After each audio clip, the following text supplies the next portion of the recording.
Fala, meu amigo, minha amiga, seja muito bem-vindo a mais um editorial do nosso canal. Pois é, o dia de ontem foi marcado por manifestações da esquerda. E nas manifestações, uma coisa chamou muita atenção. A manifestação foi feita contra aquele PL que trata da possibilidade de não retirar as crianças do útero, né? Vocês sabem do que eu estou falando. E essa manifestação em São Paulo foi marcada com cartazes de fora Lira, fora Nicolas, enfim, pessoal protestando contra as instituições. Não é assim que funciona? Pois é. Olha só o que diz a matéria do Correio Brasiliense, citando a fonte para vocês. Nesse sábado, manifestantes se reuniram na Avenida Paulista, em São Paulo, para se opor ao PL, como ficou conhecido, anti-aborto, por caso de abusos, né? Que propõe equiparar a punição para aborto à pena de homicídio simples. Durante os protestos, a multidão gritou palavras de ordem, entre elas, fora Lira.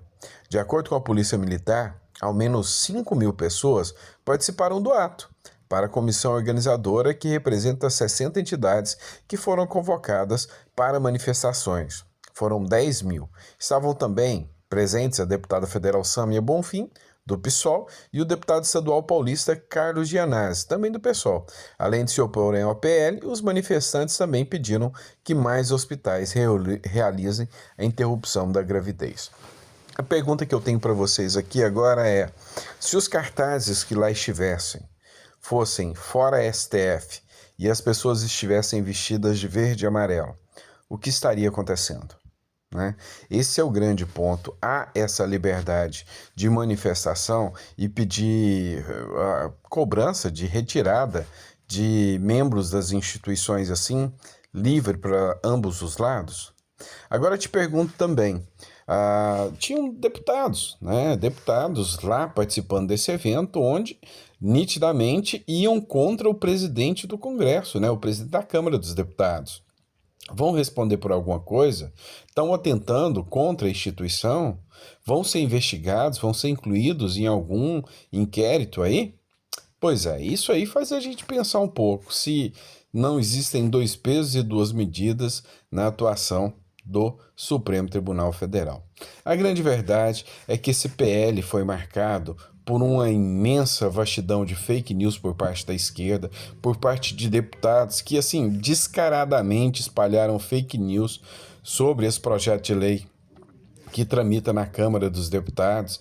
A grande imprensa também propagou, assim, mentiras deslavadas, publicações que a gente pensa até que sabe, nenhum estagiário que está começando o jornalismo agora seria tão incompetente quanto alguns que a gente viu fazendo alguns comentários sobre esse caso.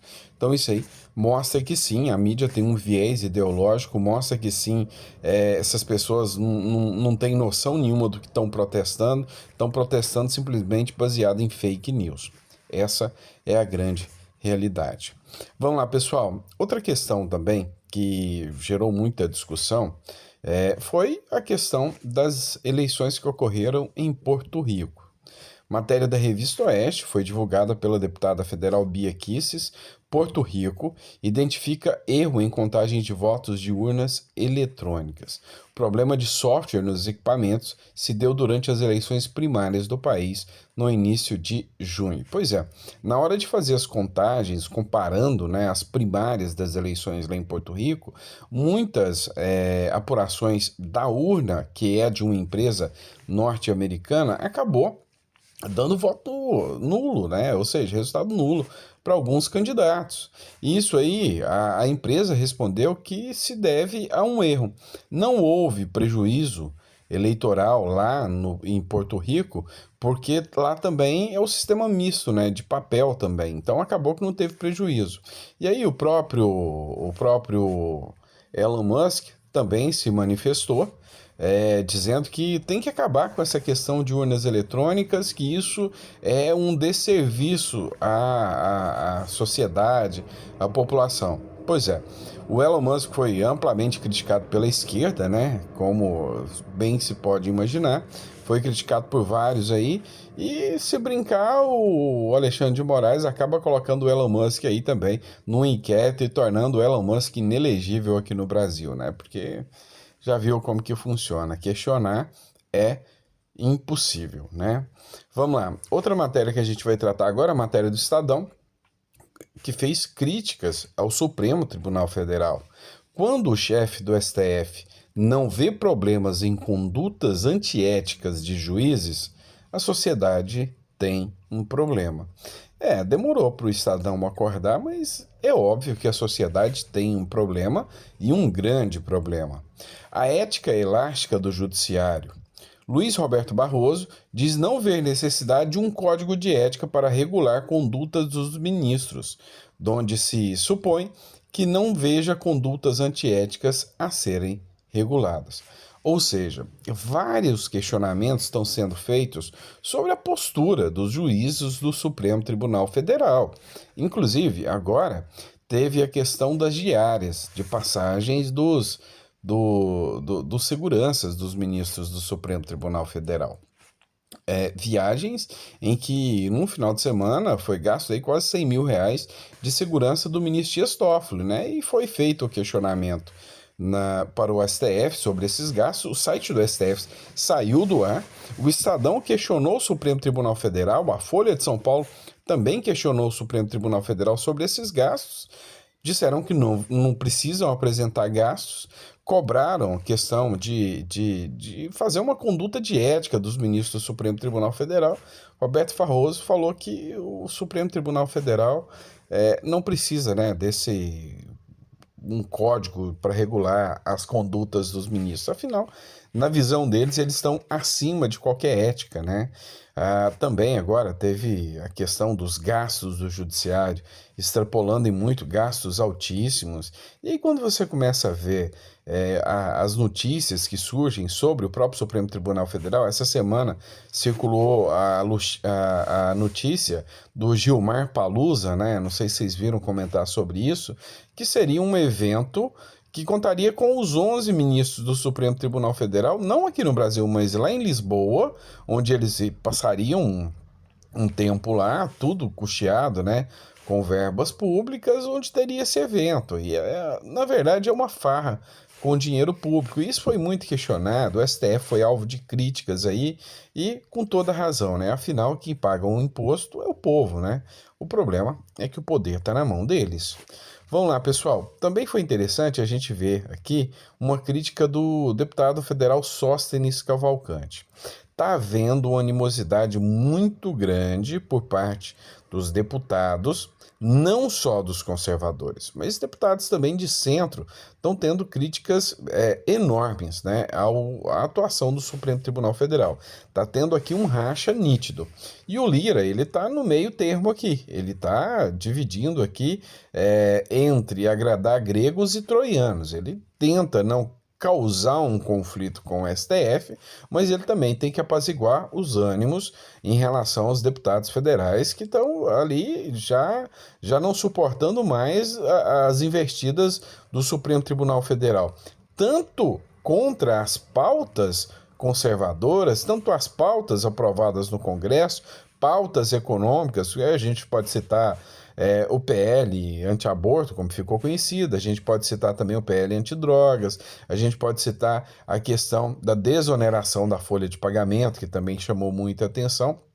Mas, enfim, a grande questão é que está tendo uma divergência muito grande. E outro ponto também é o ataque direto aos próprios parlamentares, com busca, apreensão, com atuação. Olha só a fala do Sóstenes Cavalcante. Quero deixar esse recado claro. Isso aqui é democracia. Isso aqui é parlamento. Termino dizendo ao Brasil, sabe por que o PL da fake news não foi pautado hoje? Porque aqui nesta Câmara tem uma bancada de deputados conservadores de direita que não vão aceitar censura neste país. Nós vamos continuar. Nós vamos vamos continuar a luta. E não é STF, escutem bem, não é o STF que vai passar pito em deputado para votar o que eles querem. Aqui nós temos mandato e nós vamos nos fazer respeitar. Há problemas comerciais entre as big techs e empresas. Estamos dispostos a dialogar para resolver, mas não nos venham querer enganar com história de fake news e se impor, enquanto aqui estamos votando, ministro do STF vai do outro lado para querer intimidar deputado. Isso aqui não vai funcionar. Isso aqui é democracia. Isso aqui é parlamento. E as instituições democráticas desse país precisam respeitar a independência dos poderes. Quero deixar esse recado claro. Respeitamos o Supremo Tribunal Federal. Pois bem, vocês veem que o Sócene fez essa crítica aqui depois do ministro Barroso dizer que, independente se o Congresso vai querer ou não, a regulamentação das redes sociais vai acontecer, seja pelo STF. Pois é, causando aí uma briga, né, um conflito. Vamos lá, matéria de economia, CNN Brasil, o dólar renova a máxima e vai a 5,40 com pessimismo sobre as contas públicas domésticas.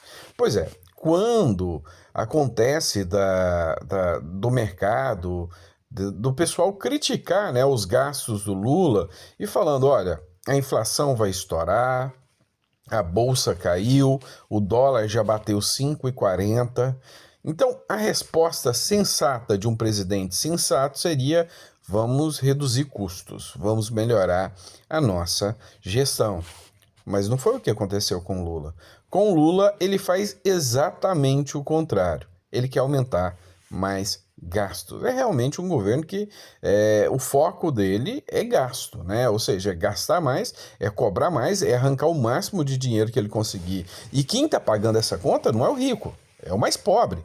É o mais pobre que está pagando essa conta porque a base tributária do Brasil vem com os impostos do consumo e vem o Lula ainda aumentando mais impostos sobre o consumo. E isso aí é o pobre que acaba penando mais, sofrendo mais.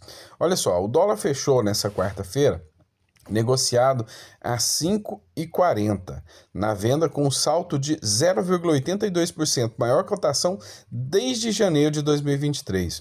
O Ibovespa encerrou a sessão com recuo de 1,4% a 119 mil pontos, o pior patamar desde o início de novembro passado, ou seja, mostrando que, sabe, tá pior do que o período pandêmico, né? Vamos falar um pouco do Pablo Marçal agora. O Pablo Marçal que vem causando polêmica, né? Por imagem de outsider, influencer Marçal procura de Bolsonaro a Dória, ou seja, ficou uma situação em que causou um desgaste em relação ao Dória, com a foto do Pablo Marçal lá, porque o pessoal, o apoiador do ex-presidente Bolsonaro não gostou disso. Mas veio como uma resposta do Pablo Marçal, porque o Bolsonaro, é óbvio, já tinha declarado o apoio ao próprio Ricardo Nunes, né? Então o Pablo Marçal falou, olha, então eu vou buscar o apoio de todos os lados que eu conseguir, eu vou me apresentar como um verdadeiro outsider, né? Um cara que vem de fora da política e que vai dialogar com todos. Pré-candidato à prefeitura da capital paulista, o coach Pablo Marçal tem buscado passar a imagem de um outsider influente na política ao divulgar nas redes sociais encontros com nomes que vão desde o ex-presidente Jair Bolsonaro ao ex-governador João Dória. E também não podemos esquecer também o Moro, né? O Moro que estava de diálogo com o Pablo Marçal, teve reunião também, né? Teve uma live com o próprio Ricardo Salles, enfim, o Marçal está buscando apoio, né? Empresário Marçal nunca exerceu cargo público, mas desde que anunciou sua pré-candidatura em 25 de maio, ele já circulou pelo Congresso Nacional, onde discutiu com o deputado Guilherme Boulos, um dos adversários na disputa à prefeitura, e vem promovendo uma agenda de encontros com o intuito de se mostrar a melhor opção para a direita e o centro-direita na capital. Pois bem, o Pablo Marçal vai dar trabalho, a gente sabe disso. O Von Serraide fez uma publicação que é interessante a nossa análise, tá? Marçal postou com Dória uma foto no sentido de mostrar uma certa isenção política. Caiu na real e, para justificar o erro, associou o Dória ao Nunes, depois do apoio de Bolsonaro ao Ricardo, né, o próprio Ricardo Nunes. Agora, o apoio de Jair a Nunes será intensificado e Marçal perderá força de barganha. Mas isso aí já ia acontecer. Isso aí, nesse ponto aqui, eu até discordo um pouco do Von Serra, porque o Bolsonaro ele não ia descumprir a palavra dele em relação ao Nunes, né? Então o apoio do Bolsonaro não ia voltar atrás, a não ser que o Nunes fizesse alguma coisa para quebrar o acordo ali existente, mas eu duvido muito que o Bolsonaro viraria contra o Nunes, né? Então ele tem que cumprir ali a responsabilidade que ele assumiu com o próprio partido. Mas concordo do ponto de vista que o Marçal perde poder de barganha não com o Bolsonaro, mas com os aliados do Bolsonaro ao estar se aliando com o Dória. Só que o que a gente tem que observar é que o Marçal está buscando também o apoio do mercado, né? O mercado pode acreditar que o Pablo Marçal seja uma alternativa viável, né? Como alguém que dialogaria com o mercado. O que também tem suas dúvidas, né? Porque o Pablo Marçal é um cara que vem das redes sociais, de influenciador, tem empresas, mas ainda tem que entender que o mercado é bem diferente, né? O mercado ali, o jogo é mais embaixo. Então, conseguir o apoio do mercado não é fácil. O Von Serra escreveu o seguinte: Marçal se tocou do segundo erro e chamou Sabará, né, que é o marqueteiro, para montar seu plano de governo. Isso ajuda Pablo, mas não o suficiente para chegar em Nunes nas pesquisas. Concordo, se não escolher um vice bem bolsonarista rápido e mostrar que Bolsonaro pesa, o coach vai perder mais que a eleição. Eu já bati em cima dessa tecla exatamente como o Von Serra. Aqui é o Ricardo Salles, né? Mas o Ricardo Salles também não sei se aceitaria. Tem uma questão de ego ferido, tem uma questão sabe, de que ele queria ser o candidato a prefeito e não a vice. Também, às vezes, o próprio Ricardo Salles, que é mais aguerrido, né? Quanto ao bolsonarismo, se afastar do bolsonarismo e ir para o lado do Pablo Marçal, poderia ter uma rejeição ao próprio Ricardo Salles, ser considerado como um traidor, porque o bolsonarismo tem esse problema, né? Daquele que não seguir conforme a cartilha 100%, já vem pancada em cima do cara e o cara é chamado de traidor. Mas na minha visão, uma chapa que teria chance de concorrer e que poderia bater de frente, com toda certeza, Ricardo Salles, Pablo Marçal, seria uma ótima pedida, né? Uma pedida bem interessante, tá certo? É isso, pessoal. Espero que vocês tenham gostado do nosso editorial. A gente volta daqui a pouquinho com mais conteúdo para vocês, fechou? Obrigado, galera, e até o próximo editorial.